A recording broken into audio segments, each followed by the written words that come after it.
내가 환난 중에 다닐지라도 주께서 나를 소성케 하시고 주의 손을 펴사 내 원수들의 노를 막으시며 주의 오른손이 나를 구원하시도다. 아버지, 모든 영광과 찬송을 오직 아버지께만 올려드립니다. 오늘 이 시간도 저희는 감사로만 주님 앞에 아뢰입니다. 주님께서 우리에게 건강 주심도 감사하고 마지막 끝날에 저희를 아들로 삼아주시고 제사장으로 삼아주셔서 이 복음 듣게 하심을 감사드립니다. 우리의 입술의 고백은 날마다 감사만이 넘치게 하여 주시옵소서. 우리는 이 세상에 아버지께서 원하는 모든 것을 주셨습니다. 우리가 원하는 것을 하나님께서 모든 것을 우리에게 주셨습니다. 우리의 인생은 아주 풍족한 삶 가운데 마지막 하나님의 유전자와 똑같은 몸을 얻는 이외에 더 풍족한 것이 어디 있겠습니까? 이 땅에서 우리의 성공은 이미 이루어졌음을 믿고 나갑니다. 하나님, 우리는 정말 멋진 우리 아버지의 그 말씀을 갖고 있는 아들로서 이제 우리의 생각이 행동으로 온전히 옮겨져서 이 복음을 땅끝까지 전파할 수 있게 우리 모두를 이끌어 주시옵소서. 주가 하실 줄 믿고 감사드리며 모든 기도 주 예수 그리스도의 이름으로 기도드립니다. 아멘. 예, 우리가 누가복음을 지금 공부하고 있죠. 누가복음은 지난번에도 말씀드렸듯이 이미 이루어진 사실이라 그랬어요. 누가복음 1장 1절에 보니까 이미 이루어진 사실을 우리에게 알려주는데 세례 요한까지는 천사가 우리에게 모든 천사가 전해준 소식이었어요. 왜요? 우리가 직접 깨달을 수 있는 매개체가 없었어요. 오늘 목사님 말씀하셨잖아요. 현미경을 통해서만 보이지 않는 것을 볼 수 있고 작은 것을 우리가 볼 수 있듯이 그 매개체가 우리가 육체라는 죄의 몸이라는 사망의 몸을 깨달을 수 있는 매개체가 성령이 우리를 깨닫게 해주셔야만이 깨달을 수가 있다는 것입니다. 우리 주님이 오시기 전까지는 성령이 없었어요. 그렇기 때문에 누가복음 1장 1절에도 보니까 이루어진 사실을 누가 전해줬느냐? 천사가 전해줬다는 거. 마지막 선지자 세례 요한 천사가. 세례 요한이 태어날 것도 누가 전해주셨어요? 천사를 통해서 전해졌습니다. 그래서 세례 요한 아버지 그 사가랴가 유대왕 헤롯 때 이제 아비야 반열의 제사장이었어요. 세례 요한의 아버지는. 그리고 그 안에는 아론의 자손 엘리사벳이었는데 이 두 사람이 하나님 보시기에 1장 6절에 보니까 하나님 앞에 의인이라 그랬어요. 하나님 앞에 의인이고 주의 모든 계명과 규례대로 흠이 없어 마지막 행한 자라 그랬어요. 이 행함은 어떤 행함이에요? 마지막 이제 우리가 믿음의 행함을 통해서 마지막 영의 행함이 남아있는데 그래서 누가복음에 나오는 이 두 사람 사가랴와 엘리사벳 세례 요한의 엄마와 아버지를 통해서 하나님 앞에 의인이라 했고 모든 규명과 규례대로 흠이 없이 마지막 행했다 그랬어요. 창세기를 통해서는 우리에게 이 의인을 누구를 알려주셨죠? 노아를 알려주셨어요. 노아의 사적을 보면 노아는 의인이고 당대의 완전한 자라 그랬어요. 완전한 자. 그리고 하나님과 동행한 자. 그런데 이제 이 누가복음에 기록된 세례 요한 이 땅에 율법과 선지자는 세례 요한 때까지라고 했는데 세례 요한이 이렇게 부모님들이 이렇게 하나님 보시기에 의인이었다고 기록을 했습니다. 그래서 세례 요한의 어머니도 이 엘리사벳이 이제 아이를 갖지 못했어요. 그리고 세례 요한 어머니가 엘리사벳이 고백한 내용이 또 사라가 고백한 내용과 거의 흡사한 내용입니다. 자식이 무자하다, 나이가 많았다. 누가복음 1장 7절에 보니까 엘리사벳이 수태를 못함으로 저희가 무자하다, 자식이 없다는 거죠. 두 사람이 나이가 많았어요. 아브라함도 100세가 되었고 사라도 여자로서의 모든 구실이 끊어졌을 때 자기 사람의 힘으로는 아무것도 할 수 없음을 알았을 때 하나님 앞에 그 기도를 드렸듯이 이 지금 엘리사벳과 사가랴도 똑같은 지금 상황에 처해 있는 것을 우리에게 알려주고 있습니다. 두 사람이 나이가 많았고 자식이 없었고 수태를 못했대요. 세례 요한의 아버지 사가랴는 아까 뭐라 그랬어요? 그 반열의 차례대로 제사장 직무를 다한 자였고 제사장 전례대로 누가복음 1장 8절 보겠습니다. 어떤 자였어요? 제비 뽑힌 자라 그랬어요. 제비는 누가 뽑혀요? 마지막 제사장들이 자기 의지 없이 누군가가 뽑아주는 게 제비예요. 나 제비 뽑아주세요 하는 사람 없어요. 정말 아무 생각 없는데 제비를 뽑힌 자는 어떤 특별 소유로 택한 자예요. 마침 사가랴가 그 반열의 차례대로 제사장의 직무를 하나님 앞에 다 행했다 그랬어요. 9절도 보겠습니다. 제사장의 전례를 따라 이 사가랴가 제비를 뽑아 뽑혀서 주의 성소에 들어가 분향한 자라 그랬어요. 또 11절에 보니까 이렇게 성소에 들어가 기도할 때 주의 사자가 어디 있다고요? 저에게 나타나 향단 우편에 선지라. 사라가 보고 놀라서 이제 무서워할 때, 이 내용은 이제 사라가 잉태치 못한 완전한 자기의 의지가 없을 때 천사가 사라에게 알려준 내용과 똑같습니다. 지금 1장 13절로 가보겠습니다. 그래 이렇게 세례 요한이 이 땅에 이제 옴을 알려주는데 천사가 일러 가로되 사가랴여 무서워 말라 너의 간구함이 들렸다. 내 아내 엘리사벳이 내게 아들을 낳아 줄 것인데 그 이름은 세례 요한이라는 거예요. 창세기를 통해서도 사라가 정령 네가 아들을 낳으리니 그 이름은 이삭이라 하라. 그의 언약을 세우고 이자가 영원한 약속의 자손이 될 것이라고 말했죠. 이렇게 지금 누가복음을 통해서도 세례 요한의 사가랴와 엘리사벳을 통해서 지금 천사가 와서 가르쳐줬어요. 세례 요한이 이 땅에 생명으로 왔을 때 많은 사람이 그의 태어남을 기뻐했다 그랬어요. 14절 보겠습니다. 세례 요한이 이 땅에 생명으로 왔을 때 너도 기뻐하고 즐거워할 것이요 많은 사람도 그의 태어남을 기뻐하리라. 왜요? 마지막 율법의 선지자 세례 요한을 통해서 천사의 도움을 받아서 이제 세례 요한 태어나지만 세례 요한이 이 땅에서 천국의 비밀을 마지막 선지자로서 알려주고 생을 마감했어요. 그 천국은 어디예요? 마지막 우리가 얻을 부활의 몸을 얻을 땅을 말하고 있어요. 그렇기 때문에 14절에 이런 기록을 했습니다. 너도 기뻐하고 즐거워할 것이다. 많은 사람이 세례 요한이 태어남을 기뻐했다는 거예요. 이제 이것이 끝나면 하나님의 약속의 자녀들이 나오는 시간으로 넘어가는 그 시간체가 있기 때문에 기뻐했다는 거예요. 우리 주님은 이미 하나님의 아들이에요.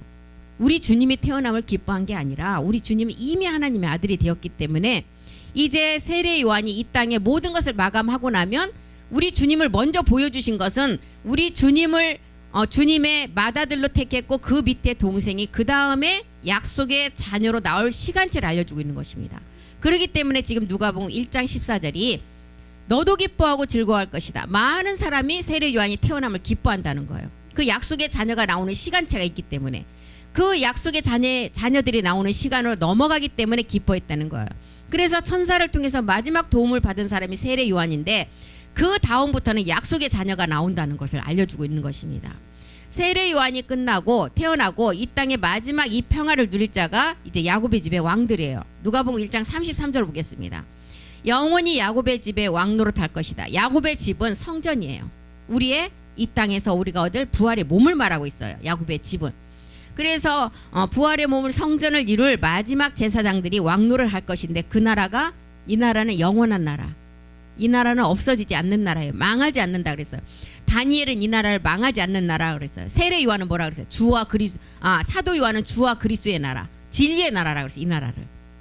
그래서 이제 야곱의 집의 왕들이 마지막 이제 이 망하지 않는 나라를 몸으로 세워가는데 이제 하늘에서 이룬 말씀 마지막 이룰 말씀만을 남겨놓고 누가복음 1장 45절에 그 믿은 여자 세례 요한이 이 땅을 마감하고 나면 이제 약속의 자녀들이 나와서 마지막 야곱의 집에 성전을 완성할 자, 그 여자들이 복이 있다는 거예요. 믿은 여자에게 복이 있다. 주께서 그에게 하신 말씀은 반드시 이루어진다. 그래서 이 말씀을 받은 자가 복 있는 자예요. 모든 인류는 여자이기 때문에 마지막 야곱의 집의 왕들의 그 성전을 완성할 자라는 것입니다. 이렇게 1장에서 이제 누가복음 1장은 이런 기록을 했고 2장에서는 복 있는 여자들이 성전을 어떻게 완성할 것인가를 이제 기록을 했는데 여기서 우리에게 알려주는 인물이 시므온과 안나가 나옵니다. 시므온과 안나는 죽지 않고 살아서 몸을 얻는 비밀의 내용을 기록했어요. 아셀지파 안나에 대해서는 이제 멜기세덱의 몸을 얻는 그 내용을 우리에게 기록했습니다. 누가복음 2장 36절 한번 볼게요. 누가복음 2장 36절. 그러면 아셀지파 비누엘의 딸 안나다. 아셀지파는 야곱의 몇째 아들이에요? 8번째 아들. 아셀지파 비누엘의 딸 안나. 그러니까 이 여자, 여기에 나오는 안나는 계시록 14장 4절이 말하는 아주 정절을 지킨 자라 그랬어요. 여자 중에 여자. 어떤 정절? 이 복음이 정말 마지막 우리가 이 땅에서 평화의 몸을 얻을 그 말씀의 복음인 줄 알고 정말 율법에 기울거리지 않고 정절을 지켰다는 거예요. 정절을 지켰다는. 계시록 14장 4절로 한번 가보겠습니다. 여자 중에 여자라는 거예요. 이 안나. 누가복음 2장에 들어와서 이 안나와 시므온을 통해서 마지막 죽지 않고 살아서 몸을 얻는 비밀을 알려주고 있어요. 이 사람들은 여자로 더불어 더럽히지 아니하고 정절이 있는 자다. 이게 누구라고요? 안나를 지금 얘기했잖아요. 정절이 있는 자다. 어린 양이, 여기 어린 양은 멜기세덱 주를 말하고 있죠. 멜기세덱 주가 어디로 인도하는지 따라가는 자며 사랑 가운데서 구속을 받아 처음 익은 열매로 하나님과 어린 양에게 속한 자. 우리가 이제 멜기세덱에 속한 자예요. 그래서 이 안나의 비밀은 그럼 누구를 말하고 있어요? 자기 가슴 좀 치세요. 우리를 말하고 있어요. 지금 이 안나의 비밀을. 그러면 누가복음 2장 36절 다시 가보겠습니다. 누가복음 2장 36절. 이렇게 아셀 지파, 이제 야곱의 8번째 아들이었죠. 아셀은. 아셀 지파 비누엘의 딸 안나라는 선지자가 있어서 내가 나이가 매우 늙었더라. 그가 출가한 후 7해 동안 남편과 함께 살았다. 출가해서요. 이 안나가 91년 중에 7년만 함께 살았대요. 7년만 누구하고 살았다고요? 7해 동안 남편과. 그럼 84년은 과부로 살았다는 거예요. 그러면 이 7과 이제 91의 의미가 이제 우리에게 또 말씀의 복음의 내용을 가르쳐 주고 있습니다. 그러면 이제 또 한번 보겠습니다. 안나의 비밀을 이제 그 마태복음을 통해서도 알려주고 있어요. 마태복음 2장 9절에 가보면 우리 주님이 이 땅에 태어날 때 동방 박사들이 아기 예수가 태어난 곳을 찾아가죠. 뭘 보고 찾아갔어요? 별을 보고. 동방 박사들이 이제 별을 보고 찾아갔어요. 육신으로 온 예수 그리스도를 이제 만나려고. 그게 이제 하나님의 아들들이었어요. 그러니까 이제 우리가 마지막 실상으로 몸 얻을 그 만날 자들을 우리에게 의미하는데, 이 자는 어떤 자였어요? 창세전 그리스도 안에서 택한 자.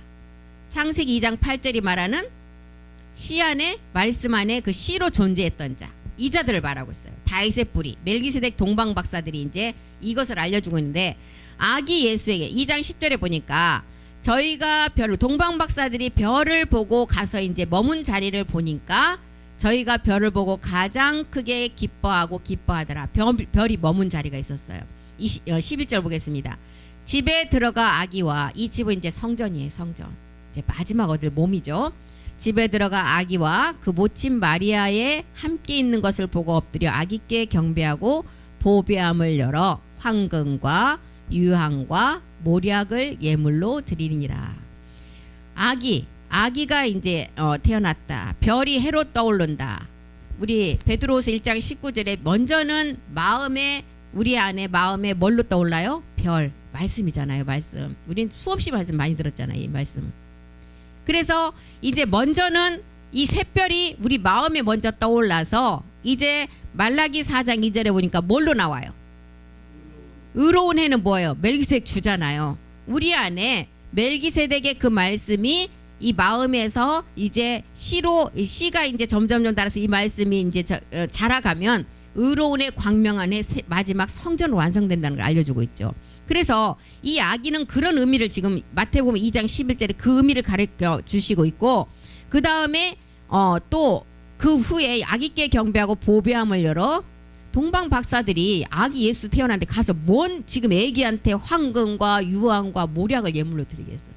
이것은 정말 큰 의미가 있다는 것입니다. 이 황금은 뭐예요?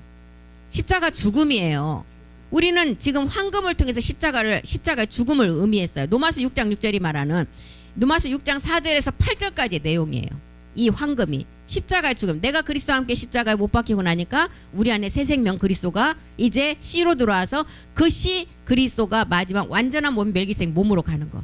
이게 지금 황금을 동방 박사들이 아기에게 첫 번째 드린 예물이에요.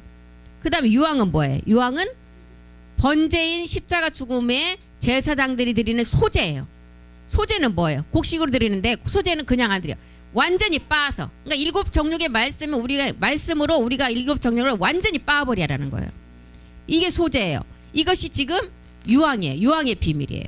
그리고 이제 모략은 뭐예요? 모략은 예, 보활의 몸이에요. 이건 왕들이 죽었을 때 돈이는 아주 돈이 많이 들어가는 그 모략을 그 왕 몸에다가 죽었을 때 뿌려 놓잖아요. 썩지 않게. 그러니까 살아있는 의미를 말하는 거예요. 왕이 숨은 끊어졌지만 우리가 영원히 썩지 않게 이렇게 보고 살아있음을 그냥 생각으로 하게끔. 그러니까 왕들에게 뿌렸던 거예요. 그래서 이렇게 지금 아기 예수가 태어난 곳에 그 별이 머문 곳에 가서 황금과 유황과 모략을 드렸다는 거예요. 예물로 동방 박사들이. 그래서 이 세 가지 예물을 통해서 우리의 마지막 성전의 완성의 비밀을 알려주고 있습니다. 황금은 반드시 십자가에 죽어야 우리 안에 그리스도 씨가 들어와요. 유황은 완전 7 정욕까지 완전히 빻아서 소재로 드려야만 돼요. 그래서 이거는 유황은 평민이 드리는 제물이 아니에요. 누가 드려요? 제사장들이. 예, 7 정욕 단계는 제사장들이 지금 하는 단계잖아요. 그리고 이제 모략은 살아있는 그대로를 우리가 마지막 얻는 의미. 그래서 왕에게 이제 이렇게 모략을 뿌려놓으면 썩지 않고 시체가 싹 썩지 않고 보존되는 의미잖아요. 이렇게 지금 우리에게 이렇게 이제 세 가지를 드리고 나면 사도 바울이 말하는 고린도전서 15장 44절의 그 신령한 몸이 우리가 완성된다는 것을 알려주고 있어요. 지금 이것을 통해서 아까 봤죠? 누가복음의 안나의 비밀. 다시 한번 가보겠습니다. 누가복음 2장 36절. 2장 36절 봅니다. 이게 지금 동방박사의 예물 세 가지 예물을 드리고 지금 안나의 비밀에서 멜기세덱 몸을 완성하는 것을 우리에게 알려주고 있어요. 그래서 아셀지파 비누엘의 딸 안나라는 선지자가 있었다. 나이가 매우 늙었더라. 그가 출가한 후 7해 동안 남편과 함께 살다가. 그래서 이제 이 대목을 우리에게 알려주는데 37절 보겠습니다. 과부된 지 84년이래요. 그래서 여기 8은 무슨 수예요? 보좌의 수죠. 4는 무슨 의미예요? 육신정복. 보좌로 가기까지 육신정복을 다 마친 자를 말하고 있어요. 과부된 지 84년이라. 이 사람이 성전을 떠나지 않았다. 멜기세덱의 부활의 몸, 그 말씀을 가지고 이제 성전을 완성하기 위해서 성전을 떠나지 않았다. 남편 멜기세덱 그 남편을 버리지 아니하고 떠나지 아니하고 주야로 금식하며. 밥을 굶는 금식이 아닙니다. 이건 오로지 이제 이 다시는 애굽으로 돌아가지 않는 믿음을 가지고 그 말씀에 빠지지 아니하고 율법에 다시 빠지지 아니하고 오직 이 말씀을 지키면서 금식하면서 기도함으로 섬겼다. 성전을 떠나지 않았대요. 성전을 떠나지 않아야만이 마지막 성전을 완성을 할 수가 있습니다. 그래서 84년을 금식과 기도로 준비하면서 7년이라는 시간을 7은 무슨 수예요? 안식의 수예요. 멜기세덱의 몸 얻는 비밀. 그래서 91년 결혼 생활 동안에 84년을 과부로 지내고 7년만 남편과 살았다 그랬어요. 그러면 이제 91이라는 수, 84년, 7 이런 의미가 아니라 이 숫자 속에 복음을 다 전해놨다는 것입니다. 결혼한 지 91년이 되었고 성전을 떠나지 않았대요. 그러면 이제 만약에 결혼을 20살에 했다. 그러면 111살이겠죠, 안나가? 111살. 그런데 이제 이걸로 보면은 성경의 그 창세기 보면 사람의 나이를 몇 세까지? 120세. 그러면 이 수의 의미를 봐도 얼마 남지 않았다는 걸 보여줘요. 우리가 뭐 몇 년 후라고 이렇게 얘기하는 게 아니라 이 수를 봐도 120살까지 우리를 살게끔 해놨다면 111살이라면 이 수로 계산하면 몇 년이에요? 9년. 9년밖에 안 남았죠. 그러니까 9라는 수를 통해서 정말 얼마 남지 않는 시간 안에 우리 주님이 다시 오신다는 걸 알려주고 있어요. 누가복음 2장 38절로 가보겠습니다. 마침 이때 나와서 하나님께 감사하고 예루살렘의 구속됨을 바라는 모든 사람에게 이 아기에 대하여 말하니라. 이 아기 십자가에 죽고 부활한 멜기세덱 주를 말하고 있죠. 그리고 39절에 주의 율법을 쫓아 모든 일을 필하고 갈릴리로 돌아가 본 동네 나사렛에 이르니라. 이렇게 2장에서는 안나의 비밀을 알려주고 있어요. 살아서 몸 얻는 비밀을 우리에게 기록을 했죠. 그리고 3장에서 이제 세례 요한의 사역에 대해서 알려주고 있습니다. 그리고 4장에서는 이제 육을 가진 예수님도 마귀에게 시험을 당해서 육을 가졌기 때문에 마귀에게 시험을 당할 수밖에 없어요. 마귀에게 절하면 세상 권세를 주겠다고 유혹하고 돌덩이에게 떡덩이가 되게 해다 유혹을 하고 이럴 때도 우리 주님 뭐라 그랬어요? 사람이 떡으로만 살 것이 아니라 하나님의 입에서 나오는 말씀으로 산다는 것을 선포했죠. 그리고 이제 5장에서는 베드로와 네일을 부르고 6장에서는 안식의 주인은 그리스도라는 것을 알려주고 7장에서는 우리 주님이 이제 수많은 병자들을 고쳐요. 이 병자들을 고치면서 복음을 전하잖아요. 그리고 이제 백부장의 하인을 고치고 나인성의 과부의 외아들을 살리는 사건을 막 기록했어요. 그리고 8장에서는 천국의 비밀, 천국은 모든 사람이 소유하는 것이 아니다, 이런 얘기를 해주고 9장에서는 오병의 기적을 말해주고 변화산상에서 모세와 엘리야를 만나서 마지막 이제 이 모세와 엘리야는 다시 오실 것을 알려주고 10장에 이제 가서는 이런 내용들을 다 알려주고 10장에서는 주인에게 이제 추수한 일꾼을 보내달라고 이렇게 이제 기도하라 그러죠. 그리고 11장에 가서 이제 기도란 무엇인가, 누가복음 11장 9절 한번 보겠습니다. 기도란 무엇인가를 이제 우리에게 알려주죠. 누가복음 11장 9절, 오늘 제 말씀이 여기 나왔네요. 내가 또 너에게 이르노니 구하라 그러면 너에게 주실 것이요 찾으라 그러면 찾을 것이요 문을 두드리라 그러면 너에게 열릴 것이니. 오늘 제가 지금 시험 보러 갈 내용이에요. 1장 11장 9절 말씀. 이제 이런 내용을 11장에서 알려줍니다. 그리고 12장에 가서는 바리새인들의 외식을 주의하라. 그리고 13장 14절에 안식일에 이제 병자를 고치는 내용이 나와요. 그리고 15장에 가서 이제 일은 돌탕이잖아요. 돌아온 탕자. 100마리에 99마리의 양을 버려두고 한 마리 양을 위해서 이제 아버지가 그 아들을 찾는 거. 먼 나라로 떠난 둘째 아들이 집으로 돌아오는 그 내용을 이제 통해서 누가복음 15장 내용을 알려주고, 그리고 이제 누가복음 16장 16절에 가서 율법과 선지자는 세례 요한의 때까지요. 그 후부터는 하나님 나라의 복음이 전파되어 사람마다 그리로 침입한다. 이런 내용을 지금 이제 다 기록을 했어요. 누가복음에 이렇게 이루어진 사실. 제가 이제 그런 개요만 이제 알려줍니다. 그래서 2장에서 가장 우리가 이제 부활에 살아서 멜기세덱 몸으로 하는 안나의 비밀을 알려주고 이런 내용으로 가요. 그리고 누가복음 17장에 가서는 나병 환자를 고치시고 예수님이 다시 오실 때 멜기세덱 주로 오실 때는 누가복음 17장 24절 보겠습니다. 주님이 오실 때는 인자의 임함과 똑같다, 노아의 때와 똑같다, 이런 것을 가르쳐요. 시간체를 알려주고 있어요. 번개가 하늘 아래 이편에서 번듯하여 하늘 아래 저편까지 비친같이 인자도 자기 날에 그러하리라. 25절 보겠습니다.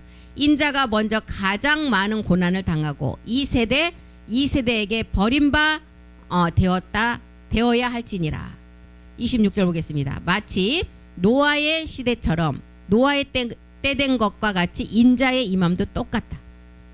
27절, 이제 노아 때처럼 이때가 되면 모든 것이 너무 이제 지금 시대를 말하고 있어요. 지금 시대. 노아가 방주에 들어가기 날까지 사람들이 먹고 마시고 장가들고 시집가더니 홍수가 나서 저희를 다 멸하였다. 28절도 보겠습니다. 지금 시대를 지금 적나라하게 설명하고 있어요. 노새 때와 같으니라. 사람들이 먹고 마시고 사고 팔고 심고 집을 짓더니. 29절, 롯이 소돔에서 나가던 날에 하늘에서 불과 유황이 비오듯 하여 저희를 멸하였느니라. 30절 보겠습니다. 인자에 나타나는 날에도 이러하니라. 31절에 그날이 되면 이제 인자가 올 때, 우리 주님 멜기세덱 주가 올 때 똑같은데, 그날에 만일 사람이 지붕 위에 있고 그 세간이 집안에 있으면 그것을 가질러 내려오지 말라.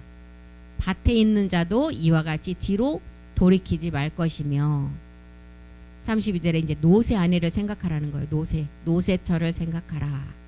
33절, 누구든지 자기의 생명을 지키려고 하는 사람은 잃을 것이다. 그리고 자기 생명을 잃는 자는 살리라. 이 자기 생명을 지키려고 하는 자는 잃을 것이다. 이게 무슨 의미를 말하고 있어요? 자기가 지금 육체를 가지고 있는 그 생명을 지키려고 하면은 영원히 사망으로 가지만, 그 육체를 십자가에 못 박고 나면 다시 살아난다는 것을 말해주고 있어요. 34절로 보겠습니다. 내가 너에게 말한다. 그 밤에 두 남자가 한 자리에 누워 있음에 하나는 데려감을 당하고 하나는 버려둠을 당할 것이다. 그리고 이제 이런 누가복음 17장 내용 이렇게 얘기하고, 이제 18장에 가서 인자가 올 때 세상에서 믿음을 보겠느냐. 이제 이런 내용을 가지고 과부와 재판장의 비유, 바리새인과 세리의 비유, 이 두 가지 비유가 나옵니다. 이런 두 가지 비유를 이제 알려주고 19장에서는 달란트와 뮌나의 비밀이 나와요. 달란트는 뭐예요? 내가 십자가 도의 말씀을 열심히 듣고 내가 십자가에서 육체를 멸하는 거예요. 뮌나는 뭐예요? 십자가 도의 말씀을 듣고 그리스도의 영이 왔다면 이제 내가 부활의 몸을 얻기 위해서 이제 그 뮌나의 말씀의 비밀을 깨달아가는 거예요. 그래서 뮌나의 단계에서는 십자가의 도에 깨달은 만큼의 말씀을 이제 전해야 돼요. 그것이 뮌나의 비밀을 내가 지켜나가는 길이에요. 근데 이 말씀을 전할 때도 확실하게 기도를 하고 확실하게 자신 있을 때 하셔야 돼요. 안 그랬다가는 그냥 통째로 먹혀. 큰일 나요. 그리고 이제 19장에서 뮌나와 이렇게 달란트의 비유를 알려줍니다. 그래서 누가복음이 지금 이루어진 사실에 대해서 이렇게 두 강령에 대해서 우리에게 자세하게 알려주고 있어요. 변치 못할 두 강령. 마태복음에 나오죠. 우리 한번 보겠습니다. 마태복음 22장 37절인가요? 36절부터 보겠습니다. 마태복음 22장 36절.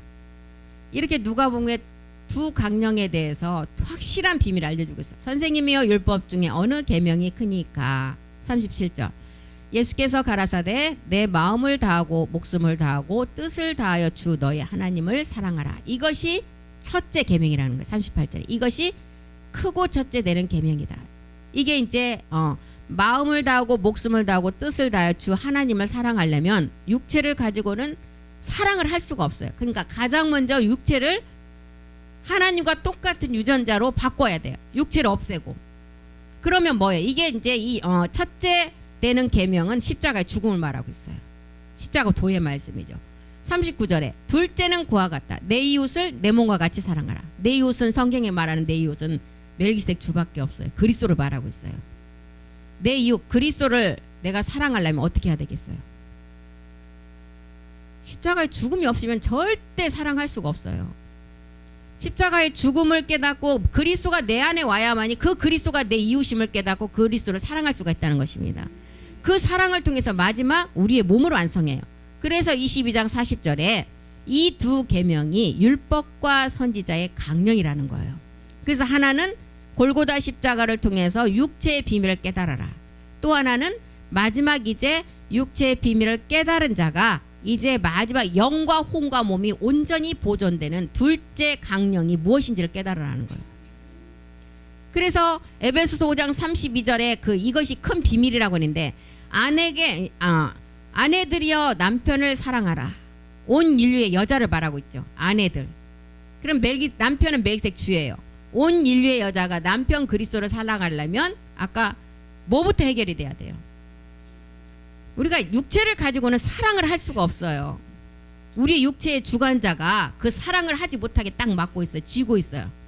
그렇기 때문에 내가 아내들이여 남편을 사랑하려면 먼저 육체부터 해결해야 사랑이 이루어져요. 온 인류의 여자 아내가 남편 멜기세덱 주를 사랑하려면 이제 우리가 육체의 비밀을 깨닫고 십자가에 가서 먼저는 그 육체를 멸해야 돼요. 그래야만이 온 인류의 여자 교회가 그리스도께 복종하는 때가 돼요. 그래서 아내들이여 남편에게 복종하라가 첫째 계명이에요.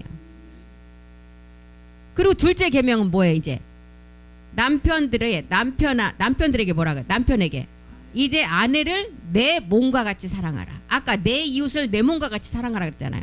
그래서 둘째 강령이 남편이 아내를 내 몸과 같이 사랑하는 거. 멜기세덱 주가 이 아내를 이제 몸과 같이 사랑하려면 뭐야? 하나의 몸을 완성해야 사랑이라는 몸으로 완성이 돼요. 이걸 말하고 있습니다. 지금.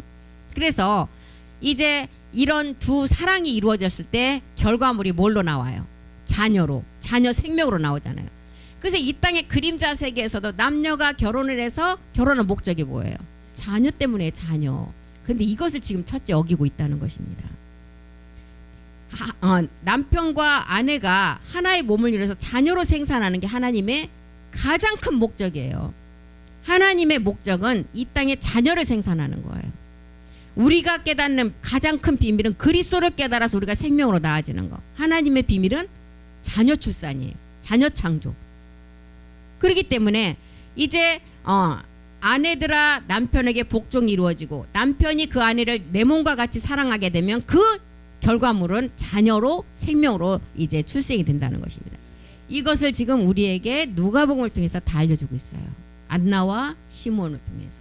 그래서 누가복음이 이렇게 이루어진 사실이 정말 십자가 도의 말씀과 마지막 성전의 완성임을 우리가 간단하게 살펴봤어요. 그래서 다음 시간부터는 이제 또 두 가지 비밀이 엄청나게 많은데, 이제 우리가 육체와 육신을 알고 생혼과 이제 혼의 비밀도 알아야 되고, 이런 관계들이 엄청나요. 신학원에서도 목사님이 물론 강의를 하셨지만 이런 내용들이 우리가 더욱더 우리 안에서 이 말씀이 정립이 돼야만이 그 다음 단계 말씀이 내 안에서 확장이 돼요. 확장. 근데 조급해하지는 마세요. 내가 깨달은 만큼 내가 정리가 되고 깨달은 만큼만 돼요. 내 안에 말씀이 있는 만큼만 정리가 되지 없는데 막 어디서 나오진 않아요. 그러니까 끝까지 붙어 있으면, 지금 누가 제일 막 열심히 달려가고 말씀 많이 깨달았다고 해서 먼저 아들이 되는 법 없어요. 그날에 된다 그랬어요. 히브리서 2장 10절인가요? 그날에 한날 한시 된다는 거. 그렇지만 각각 영광만은 다르다 그랬어요. 만물이 인하고 만물이 말미암은 자들에게는 많은 아들을 이끌어 영광에 들어가시는 일에 저희 구원의 주를 고난으로 말미암아 온전케 한다. 이날 한날, 요 시간치 안에 그날에 되지 먼저 말씀 좀 많이 깨달았다고 먼저 되는 게 아니라 그랬습니다. 그렇기 때문에 정말 우리가 나무에서 떨어지지 아니하고 더디 가더라도 붙어만 있으면 그날에 다 이루어진다 그랬어요. 그러니까 이제 조급하게 생각하지도 마시고 꾸준하게 하시면 돼요. 밥도 세 끼를 적당하게 드셔야지. 나 내일은 그냥 바쁘니까 오늘 다 먹을래. 배탈 나서 그냥 병원식 세줘야 돼요. 말씀도 마찬가지. 막 하루에 막 그냥 열심히 막 나는 다른 사람보다 더 많이 들어야지. 배탈 나요. 소화도 안 돼. 많이 먹으면. 그래서 적당히 매 끼마다, 그런데 꾸준히 하시라는 거예요. 그래서 우리가 끝까지 인내하면서 마지막 온전히 이루는 하나님의 기뻐하시는 제사장들이 되기를 소망합니다. 기도하겠습니다. 살아계신 하나님 고맙고 감사드립니다. 우리는 날마다 우리 안에 살아있는 생명체의 말씀을 우리에게 주시니 감사합니다. 생명의 언어를 통해서 하나님으로부터 계속 우리는 선물을 받고 있습니다. 우리는 하나님이 주시는 선물 때문에 늘 기분이 좋고 행복하고 건강도 유지하고, 우리 또한 이 복음을 듣는 사람과 사람의 관계도 유지하고 많은 사람을 그리스도의 복음으로 인도할 수 있는 우리에게 에너지를 주고 있습니다. 우리의 행복한 삶이 늘 눈앞에 펼쳐져 어떤 어려운 가운데 있는 우리 지체들이 있다면 우리가 항상 아버지에 기도하며 우리가 같이 갈 수 있도록 그들의 마음을 인도하시고 함께 해주시옵소서. 우리 안에 계신 말씀이 하실 줄 믿고 감사드리며 모든 기도 주 예수 그리스도의 이름으로 기도드립니다. 아멘.